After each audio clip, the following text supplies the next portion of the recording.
అందరికీ నమస్కారం. ఈరోజు ఉదయం సుమారు 8 గంటల సమయంలో ఈస్ట్ గోదావరి జిల్లా ఎస్పీ గారు నరసింహ కిషోర్ గారి ఐపీఎస్ గారి ఉత్తర్వుల మేరకు నార్త్ జోన్ డిఎస్పీ గారు శ్రీకాంత్ గారి ఆధ్వర్యంలో ఈగల్ టీంకి మాకు రాబండి సమాచారం మేరకు కోరుకొండ ఎస్ఐ గారు వాళ్ళ స్టాఫ్ బూరుపూడి గేట్ దగ్గర వెహికల్ చెకింగ్ కండక్ట్ చేయడం జరిగింది.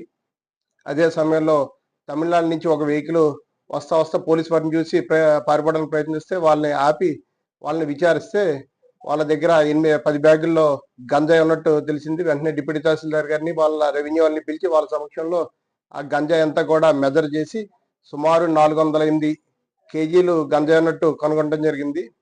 అది ఎక్కడి నుంచి వస్తుందంటే మన దగ్గర కత్తిపూడి దగ్గర దాన్ని లోడ్ చేయడం జరిగింది. కుమార్ అనే అతను తమిళనాడు వాళ్ళని ఎంగేజ్ చేసుకుని కత్తిపూడి రమ్మని చెప్పి కత్తిపూడి ఓవర్ బ్రిడ్జ్ దాటిన తర్వాత ఒక ప్లేస్ లో వెహికల్ పార్కింగ్ చేసి అక్కడ దాన్ని లోడ్ చేసి పంపడం జరిగింది. రాజానగరం కూడా వెహికల్ చెకింగ్ చేస్తున్నారన్న ఇన్ఫర్మేషన్ మీద వాళ్ళు డైవర్ట్ తీసుకుని వస్తా మనకి బోరుగుపూడిలో దొరకడం జరిగింది. ఇది చెన్నై వెళ్తా ఉంది.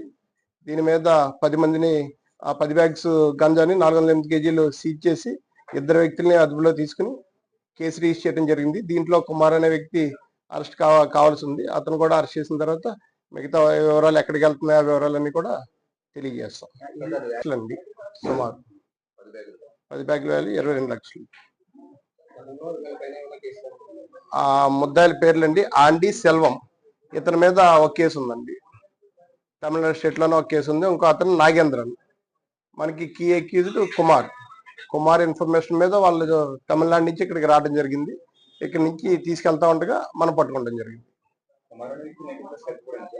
అతను చెన్నై అండి. కత్తిపూడి పరిసరాల్లో ఏదో పనులు చేసుకుంటా ఉంటున్నాడు.